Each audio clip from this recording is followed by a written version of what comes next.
사무엘상 23장 14절 말씀입니다.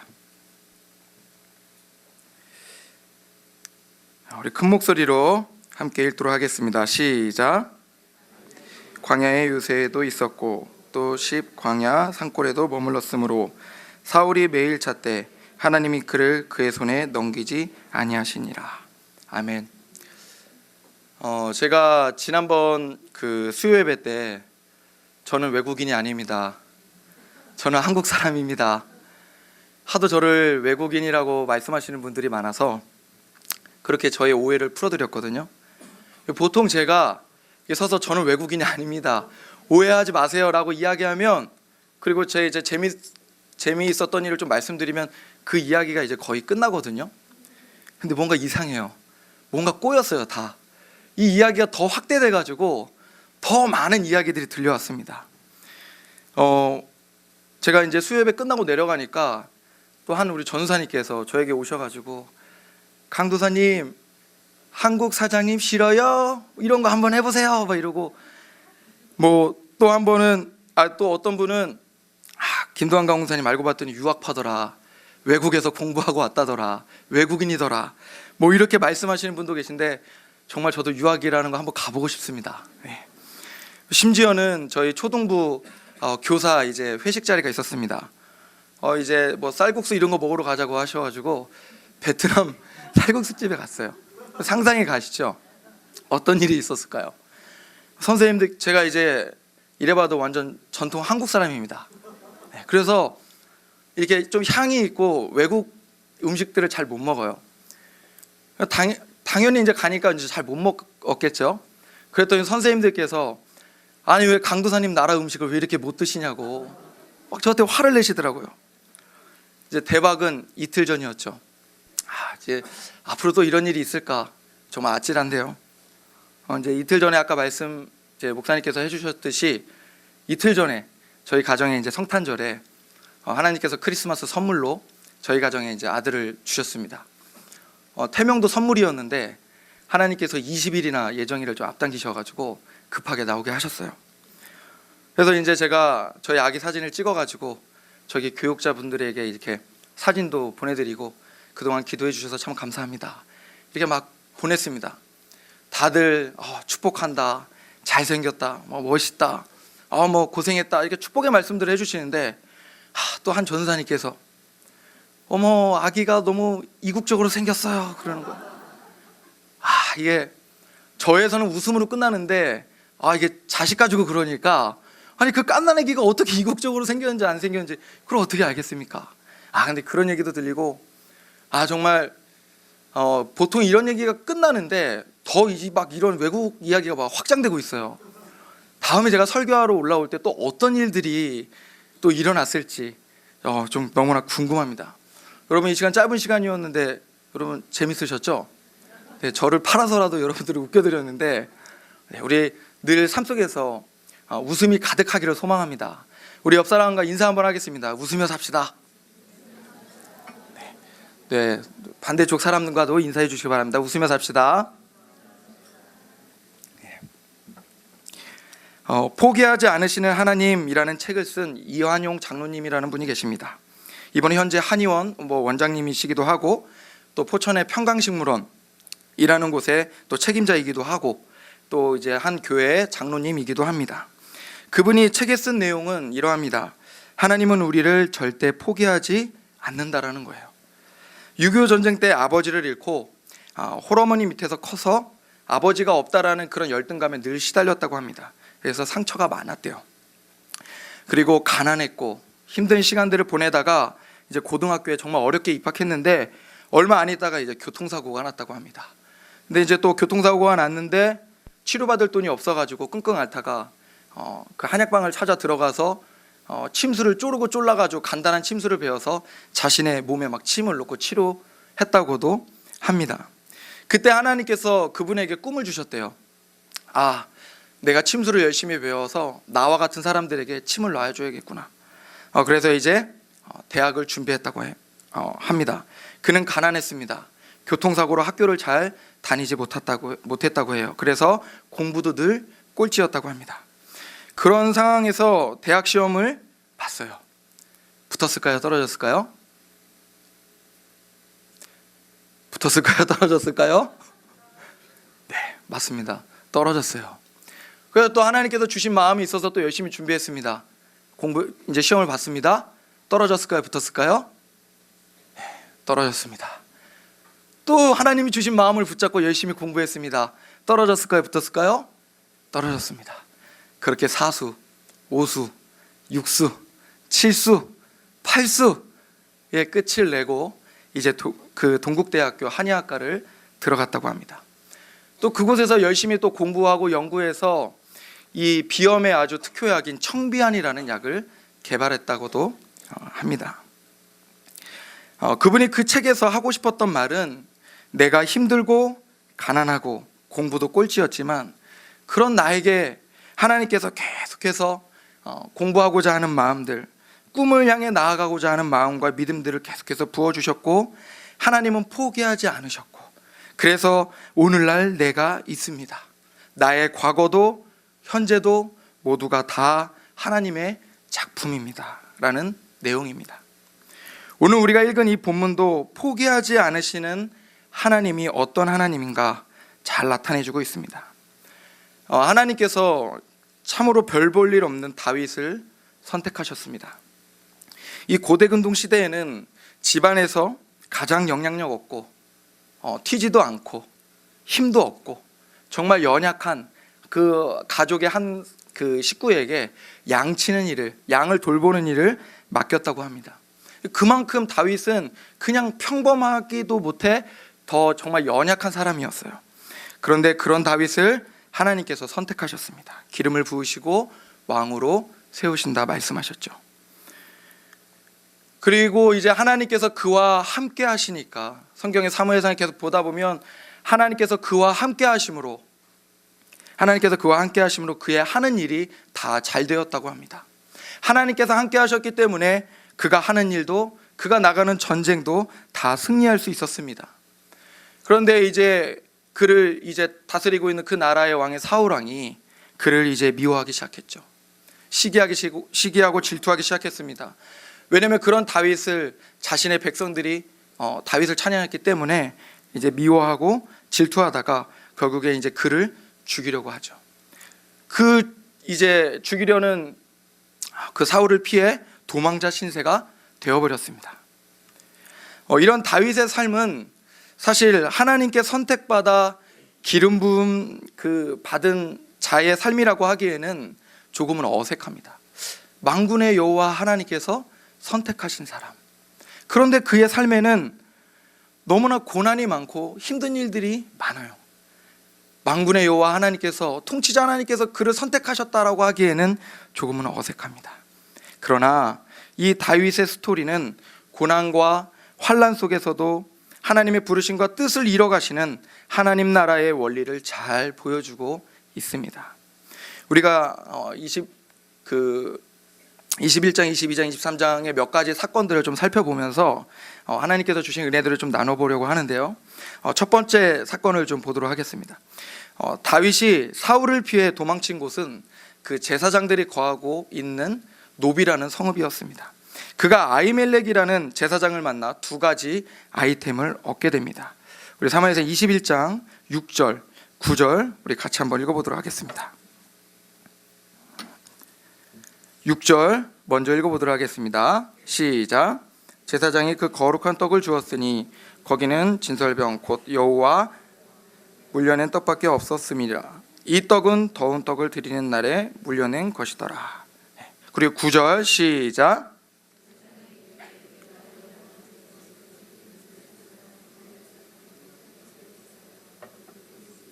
내가 그것을 가지려거든 가지라. 여기는 그것밖에. 다윗이 이르되 그 같은 것이 또 없나니 내게 주소서 하더라. 한 가지는 떡이었고 한 가지는 골리앗의 칼이었습니다. 도망자에게 가장 필요한 것은 일용할 양식과 자신을 지킬 무기겠죠. 그런데 중요한 사실 한 가지는 다윗에게 주어진 그 무기로 그를 위기에서 건져내는 장면이 안 나옵니다. 모든 위기는 하나님의 지혜와 도우심으로 말미암아 그 위기에서 벗어났지 그가 가졌던 칼이 아니었습니다. 그것을 보면 이 상황에, 그 어려운 상황의 보호자는 오직 하나님이라는 것을 우리가 알 수 있습니다. 하나님 보시기에 다윗에게 필요한 건 그의 굶주림을 채울 양식이었지 무기가 아니었다라는 거예요. 사랑하는 성도 여러분, 하나님의 부르심을 따라 살아가고자 애쓰는 신자들의 삶이 때로는 위태로운 일들이 많이 생겨나곤 합니다. 또 때로는 내게 주어진 상황을 보면서 과연 하나님의 뜻이 이루어질 수 있을까? 하나님의 자녀인 나에게 왜 이런 일들이 일어날까? 라는 의심과 좌절이 찾아올 때가 많이 있을 겁니다. 때에 모든 상황을 아시고 우리의 필요를 공급하시는 하나님이 있다라는 그 믿음이 우리 안에 가슴 깊이 새겨지기를 주의 이름으로 소망합니다. 그 믿음으로 우리를 도우시는 그 하나님을 의지하시기를 간절히 소망합니다. 두 번째 사건입니다. 이 아히멜렉의 도움을 받은 후에 그곳을 떠나 블레셋의 5대 도시인 가드로 피하게 됩니다. 하지만 다윗은 이미 유명한 도망자가 되었고 그 사실을 가드의 왕이 알고 부하들과 그를 잡으려고 했지만 다윗은 그것을 눈치채고 침을 흘리며 미친 척을 하죠. 그랬더니 그 왕이 야, 너 같은 놈이 무슨 다윗이냐? 내가 들었던 다윗은 그런 사람이 아니야. 그 빨리 미친 사람을 내보내라. 빨리 꺼져. 해가지고 그 위기를 모면하게 됩니다. 이 상황을 보면 참으로 그 모면하기 어려운 상황이었는데 하나님께서 그에게 지혜를 주셔서 미친 척을 하고 그 어려운 상황을 도망치게 되죠. 그리고 그 상황을 벗어난 뒤에 하나님께 찬양을 올려드립니다. 그 찬양이 바로 시편 34편, 시편 34편입니다. 우리 19절, 시편 34편 19절을 같이 한번 읽어보도록 하겠습니다. 시편 34편 19절입니다. 우리 같이 읽겠습니다. 시작. 고난이 많으나 건지시는도다. 아멘. 그가 어려운 상황을 참으로 많이 만났지만 그래도 그 어려운 상황 가운데 도우시는 그 하나님을 찬양하는 다윗을 볼 수 있습니다. 하나님을 온전히 신뢰했던 거죠. 그 어려운 상황 가운데에도 지혜를 주신 그 하나님을 그는 온전히 신뢰했기에 그의 무거운 발걸음 가운데 하나님을 찬양하게 된 겁니다. 다윗이 어려운 가운데 도우시는 하나님을 찬양했던 것처럼 모든 상황 속에서 우리를 도우시는 하나님을 신뢰하고 찬양하는 우리 모두가 되기를 주님의 이름으로 간절히 소망합니다. 마지막 사건을 한번 살펴보겠습니다. 가드에서 도망 나온 그 다윗은 아둘람 굴로 피하게 됩니다. 그런데 그곳으로 많은 사람들이 모여들게 돼요. 우리 사무엘상 22장 2절을 한번 같이 읽어보도록 하겠습니다. 22장 2절 시작. 환난당한 모든 자와 빚진 모든 자와 마음이 원통한 자가 다 그에게로 모였고 그는 그들의 우두머리가 되었는데 그와 함께한 자가 400명 가량이었더라. 아멘. 그들은 상처가 많은 사람들이었습니다. 또는 하나님의 말씀을 멋대로 해석할 만큼 참으로 무지한 사람들, 신앙의 기초가 없었던 사람들입니다. 심지어는 그 사람들이 자신들에게 위기가 찾아오자 자신을 이끌어주고 보호했던 그 다윗을 돌로 쳐 죽이자라고 이야기합니다. 자신의 리더로 섬겼던 그 사람을 자신에게 위기가 찾아오자 돌로 쳐 죽이라고 이야기하는 그 오합지졸의 사람들을 다윗은 훈련시킵니다. 그가 훈련시킴으로 인하여서 나중에 다윗이 이스라엘의 왕이 되고 나서 훈련받은 사람들이 많은 리더들로 세워지게 됩니다. 고난 가운데에도 하나님은 계속해서 다윗을 도우시고 이스라엘의 왕으로 만들어 가셨습니다. 하나님의 부르심이 있었어요. 물론 그 부르심을 이뤄가는 그 과정은 때로는 고난도 있었고 힘든 일도 있었지만 하나님께서 택하신 그 부르신 그 목적을 이루기 위하여서 하나님께서는 그를 포기하지 아니하시고 모든 과정을 통해 그를 왕으로 만들어 가셨습니다. 사울이라는 한 나라의 왕이 수천의 군사를 데리고 다윗 한 사람을 쫓았습니다. 다윗은 여러 번의 위기가 있었어요. 그러나 사울이 잡지 못했습니다. 그 이유가 바로 오늘 본문 23장 14절입니다. 우리 다시 한번 오늘 본문을 같이 읽어보도록 하겠습니다. 23장 14절 시작.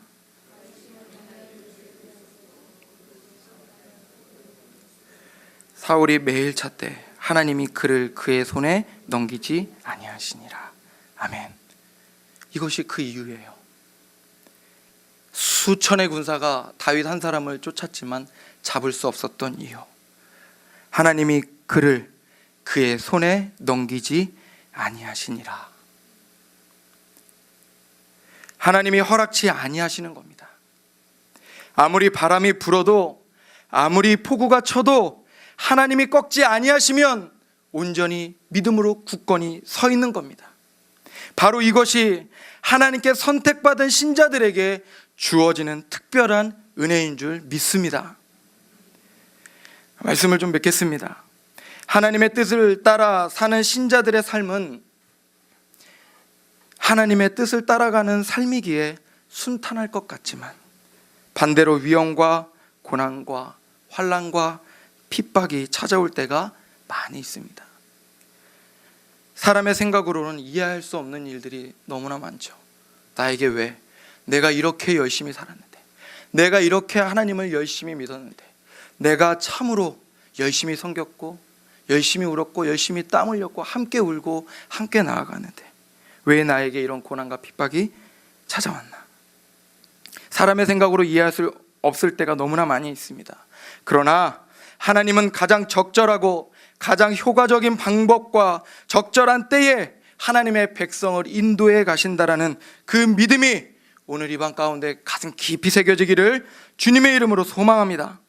때론 우리의 자리가, 우리가 서 있는 이 자리가 깊은 웅덩이 같아도 어려운 가운데 하나님을 신뢰하고 주를 찬양했던 다윗처럼 우리도 고난은 당하나 반드시 하나님께서 건져내시리라 라는 이 믿음을 가지고 주님을 찬양하기 원합니다.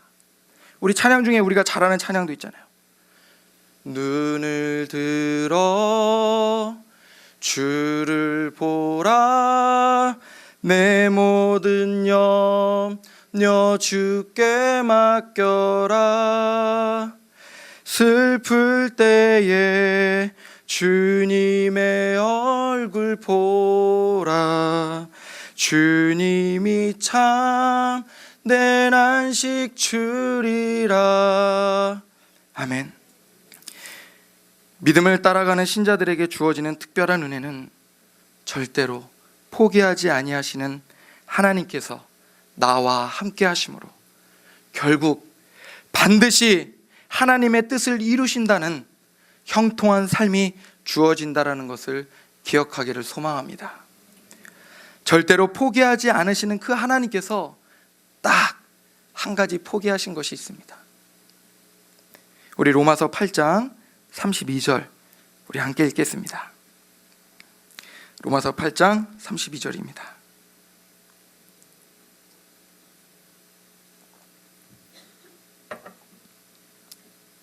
우리 같이 읽도록 하겠습니다. 시작. 아끼지 아니하시고 우리 모든 사람을 위하여 어찌 그 아들과 함께 모든 것을. 아멘. 무엇을 포기하셨습니까? 우리를 위하여서 자신의 아들을 포기하셨습니다. 그 아들 때문에 우리에게 어떤 은혜가 주어졌나요? 우리 이어서 38절, 39절 우리 정말 큰 목소리로 한번 고백하기 원합니다. 우리 같이 한번 읽겠습니다. 시작. 내가 확신하노니 사망이나 생명이나 천사들이나 권세자들이나 현재일이나 장래일이나 능력이나 높음이나 깊음이나 어떤 피조물이라도 우리를 우리 주 그리스도 예수 안에 있는 하나님의 사랑에서 끊을 수 없으리라.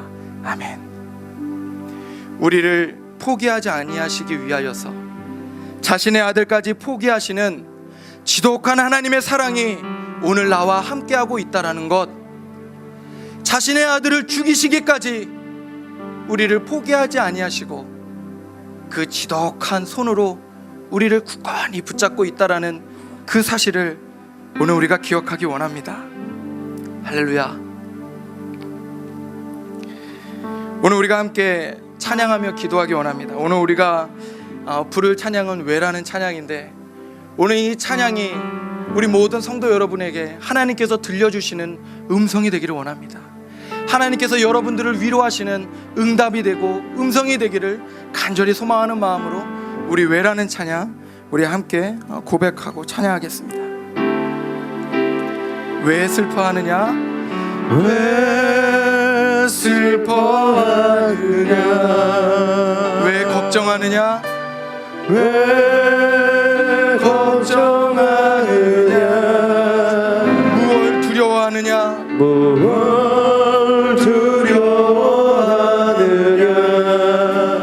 아무 염려 말아라. 아무 염려 말아라. 큰 어려움에도 큰 어려움에도 큰 아픔이 있어도 큰 아픔이 있어도 이젠 아무 걱정하지 마. 이제 아무 걱정하지 마. 내가 널 붙들어 주리. 내가 너와 항상 함께하리라. 내가 너와 항상 함께하리라. 내가 너를 지키리라. 실망치 말고 나를 보아라. 나는 너의 하나님이라. 우리 이 시간에 가슴에 두 손을 얹고 이 찬양 하나님 앞에 올려드렸으면 좋겠습니다. 오늘 이 찬양을 부를 때 하나님께서 우리에게 말씀하시는 그 세밀한 음성을 듣기를 소망합니다. 왜 슬퍼하느냐? 왜 걱정하느냐? 무엇을 두려워하느냐? 아무 염려 말아라. 너 큰 어려움에도 큰 아픔이 있어도 이젠 아무 걱정하지 마. 내가 널 붙들어 주리.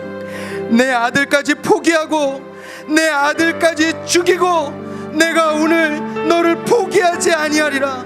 내가 그 손으로 너를 강하게 붙들어 주리라. 믿음의 눈을 들어 그 손을 보기 원하노라. 오늘 우리 이 시간에 다시 한번 왜 슬퍼하느냐 하나님의 음성을 들으며 다시 한번 고백하겠습니다.